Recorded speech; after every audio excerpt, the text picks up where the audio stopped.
सभी विद्यार्थियों को नमस्कार।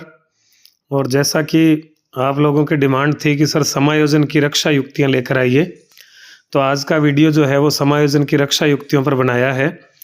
और ज़्यादातर ये जो रक्षा युक्तियां मैंने ली हैं ये किसी न किसी पेपर में पूछी गई हैं और आगे भी इन्हीं में से जो है एग्जाम्पल देकर इसमें से प्रश्न आता है। तो एक एक युक्ति को हम एग्जाम्पल से समझेंगे ताकि आपको समझ में आ जाए कि किस तरह से प्रश्न पूछा जाता है। और ये जो टॉपिक है ये भी सभी परीक्षाओं में, जितनी भी शिक्षक भर्ती परीक्षाएं होती हैं उनमें पूछा जाता है, इसलिए अच्छे से इसको कवर करेंगे हम लोग। तो देखिए, सबसे पहली रक्षा युक्ति है प्रतिगमन। और आपने एग्जाम्पल देखे होंगे प्रतिगमन के। तो देखें, पहले व्यक्ति द्वारा तनाव को दूर करने के लिए पिछली अवस्था में लौट जाना। तनाव को दूर करने के लिए पिछली अवस्था में लौट जाना, और इसे इंग्लिश में क्या कहते हैं, वे फ्लाइट टू बैक कहते हैं। और इसके एग्जाम्पल कैसे पूछे जाते हैं कि जैसे मान लीजिए कोई युवती है, उसकी शादी हो गई और शादी के बाद वो मान लीजिए ससुराल में बेचारी दुखी है, तो ऐसे में वो जब अपने पीहर आती है तो अपनी माँ के आंचल में छोटे बच्चे की भांति फूट फूट कर रोती है। तो ये वो है तो कौन, युवती युवावस्था में है लेकिन व्यवहार कैसा कर रही है, जैसे एक छोटा बच्चा करता है। इसी प्रकार मान लीजिए कोई व्यक्ति बहुत अच्छा बिजनेसमैन था और उसका बिजनेस फेल हो गया, उसकी वजह से वो तनाव में है। तो ऐसे में वो छोटे बच्चों के साथ बिजनेस गेम खेलता है, जैसे लूडो होती है ना, उस तरह से बिजनेस गेम खेलता है वो। तो ऐसा करके वो अपने तनाव को क्या करता है, दूर करता है। तो व्यक्ति अप्रिय स्थिति जो है जिसमें वो दुखी है, उससे बचने के लिए पिछली अवस्था में लौटकर अपने तनाव को दूर करे तो उसे क्या बोलते हैं, प्रतिगमन बोलते हैं। बहुत ही अच्छी इंपॉर्टेंट रक्षा युक्ति है। अगली युक्ति देखिए, क्षतिपूर्ति। और ये भी बहुत ज़्यादा पूछी जाती है। व्यक्ति में जिस चीज़ की कमी है और जिसके कारण तनाव उत्पन्न हो रहा है, उसे दूर करने के लिए किसी माध्यम का उपयोग करना। जैसे एक एग्जाम्पल दिया है कि गंजे व्यक्ति द्वारा टोपी पहन लेना अथवा विग पहन लेना। तो जैसे गंजा व्यक्ति है, उसे तनाव रहता है कि वे मेरे तो बाल नहीं है, तो ऐसे में वो जब भी बाजार जाता है तो सिर पे टोपी लगा लेता है अथवा विग पहन लेता है, तो कुछ समय के लिए उसका तनाव जो है वो दूर हो जाता है। इसी प्रकार इसमें से एक प्रश्न आया था कि एक लड़की कृतिका जिसका कद छोटा है, तो ऐसे में वो तनाव में रहती है, तो वो क्या करती है कि जब भी बाजार जाती है या जब भी कहीं इधर उधर जाती है तो वो ऊंची हील के सैंडल पहन लेती है, जिससे उसका कद जो है वो लंबा दिखने लगता है। तो वो अपने तनाव को कुछ समय के लिए क्या कर पाती है, दूर कर पाती है। तो इसे क्या कहते हैं, क्षतिपूर्ति। साथ में याद रखना कि जो क्षतिपूर्ति है ये दो प्रकार की होती है। क्षतिपूर्ति एक तो होती है प्रत्यक्ष और एक होती है अप्रत्यक्ष। जैसे मान लीजिए गंजे व्यक्ति का एग्जाम्पल हमने लिया, तो उसके क्षति किस चीज़ की है, बालों की। तो ऐसे में उसने विग लगा ली या टोपी लगा ली, तो क्षति किस चीज़ की दूर हुई, बालों की क्षति उसने दूर की। एक होती है अप्रत्यक्ष क्षतिपूर्ति, जिसमें क्षति किसी और चीज़ की होती है और दूर किसी और चीज़ से करता है। जैसे मान लीजिए कोई दिव्यांग बच्चा है और वो खेलों इत्यादि में भाग नहीं ले पाता, तो वो तनाव में रहता है कि भी मैं तो दिव्यांग हूँ इसलिए मैं खेल नहीं पा रहा। तो ऐसे में वो व्यक्ति आरएएस परीक्षा की तैयारी करता है और बड़ा आरएएस अधिकारी बन जाता है। तो इस प्रकार से तनाव तो किस चीज़ का था, दिव्यांगता का, लेकिन तनाव को दूर किस में किया, आरएएस बनकर उसने अपने तनाव को दूर किया। तो ये क्या कहलाती है, अप्रत्यक्ष क्षतिपूर्ति कहलाती है। फिर देखिए, प्रक्षेपण बहुत ही ज़्यादा पूछा जाता है। प्रक्षेपण क्या है, तो प्रक्षेपण जो कमी स्वयं में है वह दूसरे में ढूंढकर उसका दोषारोपण करना, इसे दोष सिद्धि भी बोलते हैं भाई। जैसे चोर को अन्य सभी भी क्या नज़र आते हैं, चोर नज़र आते हैं। एक एग्जाम्पल पूछा जाता है कि कोई कुरूप व्यक्ति है तो उसको अन्य लोगों में भी कुरूपता नज़र आती है। तो इस प्रकार से स्वयं की कमी जब हम दूसरे पर प्रक्षेपित कर दें तो उसे कहते हैं प्रक्षेपण। और बहुत ही इंपॉर्टेंट रक्षा युक्ति है ये, बहुत ज़्यादा इसके प्रश्न पेपर में पूछे जाते हैं। अगली युक्ति देखिए, दमन। तनाव देने वाली घटना अथवा स्थिति को जानबूझकर दबाव पूर्वक अचेतन में दबा लेना, अचेतन में दबा लेना। तो तनाव देने वाली जो स्थिति है उसे जानबूझकर अचेतन में दबाने का मतलब है कि जो चीज़ से आपको तनाव है तो आप दिमाग में धीरे धीरे धीरे धीरे उस चीज़ से दूर रहने का प्रयास करेंगे और उस चीज़ को याद ही नहीं करेंगे, और याद आने पर भी उसको अपने मन में रखने की कोशिश करेंगे। तो एक समय ऐसा आएगा कि आप धीरे धीरे उन चीज़ों को भूलना प्रारंभ कर देंगे और वो धीरे धीरे आपके अचेतन में चली जाएगी, यानी हमेशा के लिए वो क्या हो जाएगी, समाप्त हो जाएगी। और जबकि एक होती है भी शमन, और शमन में क्या होता है कि कोई ऐसी अप्रिय घटना जिसके कारण तनाव उत्पन्न हो गया तो उसे चेतन रूप से ही छोड़ देना। इसका एग्जाम्पल पेपर में पूछा गया है कि जैसे मान लीजिए सुबह सुबह दूध वाले के साथ बहस हो गई, तो एक बार तो ये सोचा कि इस दूध वाले का दूध हटा देंगे, गली मोहल्ले वालों को भी कहेंगे कि भी आप भी इससे दूध मत लेना, लेकिन फिर सोचा कि छोड़ यार, ये तो कम पढ़ा लिखा आदमी है और हम पढ़े लिखे हैं, इसकी बात का क्या बुरा मानना।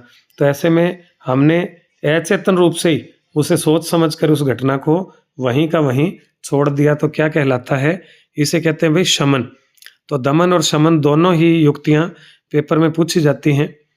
फिर बात आती है विस्थापन, ये भी बहुत इंपॉर्टेंट है। किसी अन्य से मिला तनाव, किसी अन्य से मिला तनाव या क्रोध किसी अन्य पर निकाल देना, यानी गुस्सा तो किसी और पर था और निकाल दिया किसी और पर।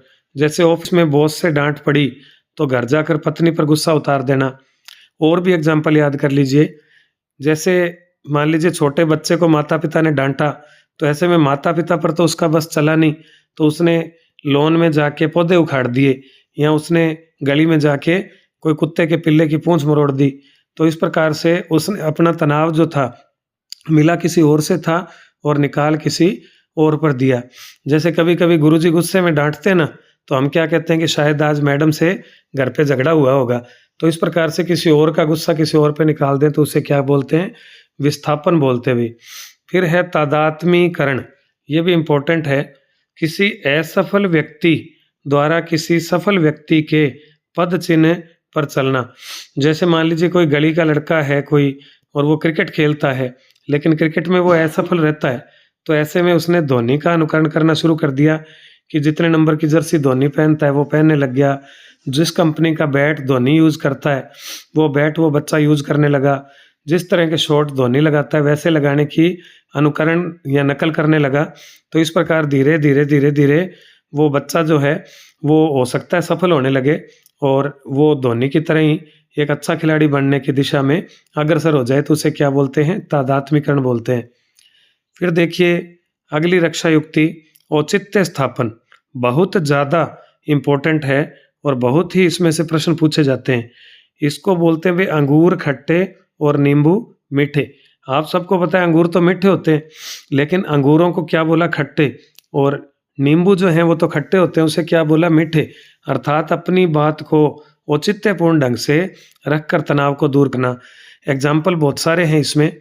जैसे मान लीजिए कि कोई व्यक्ति ने किसी परीक्षा की तैयारी की और उसका सिलेक्शन नहीं हुआ, तो ऐसे में उसने लोगों को कहा कि भाई मैं तैयारी तो कर लेता, लेकिन मुझे पता है कि पोस्टिंग बहुत दूर मिलेगी, तो ऐसे में मैं दूर तो जा नहीं पाऊंगा, इसलिए मैंने ढंग से तैयारी ही नहीं की। और या फिर इसके अंदर ऐसे भी एग्जाम्पल आते हैं कि जैसे मान लीजिए आपने मकान खरीदना है और आपने डीलर को बोला कि मुझे अच्छी कॉलोनी में मकान दिखाओ, और आपका बजट मान लीजिए 30-40 लाख का है, और डीलर ने आपको 1-1 करोड़ की कोठियाँ दिखाई, तो आपने कहा यार इतनी बड़ी कोठी का मैं क्या करूँगा, मेरा तो छोटा सा परिवार है और मेरे को तो बस 2 कमरों का मकान ही बहुत है, इतनी बड़ी कोठी की साफ सफाई कैसे होगी।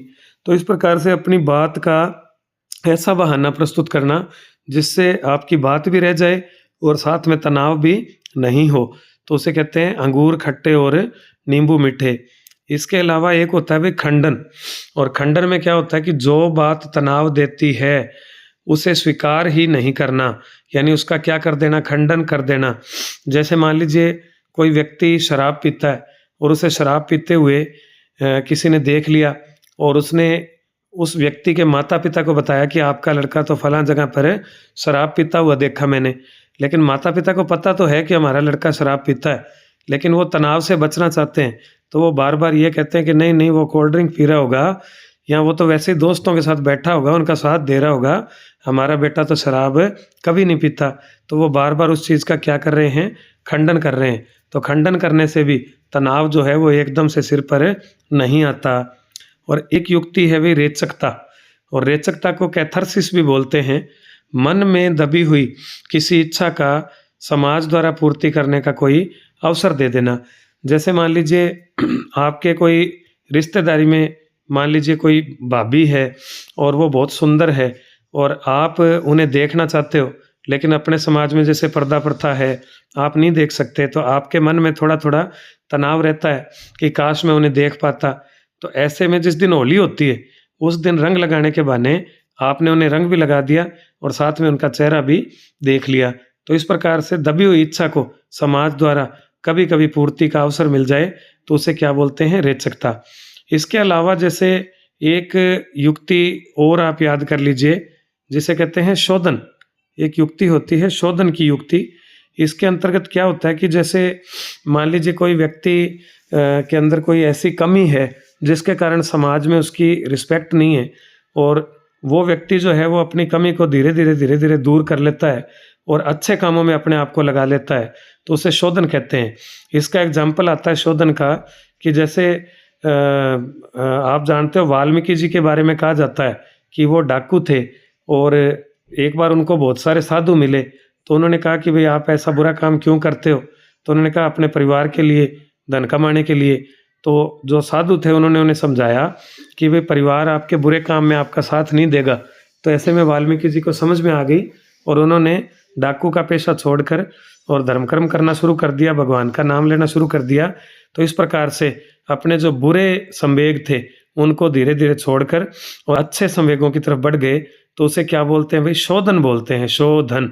और एक शोधन से ही मिलता-जुलता होता है भई मार्गांतरीकरण।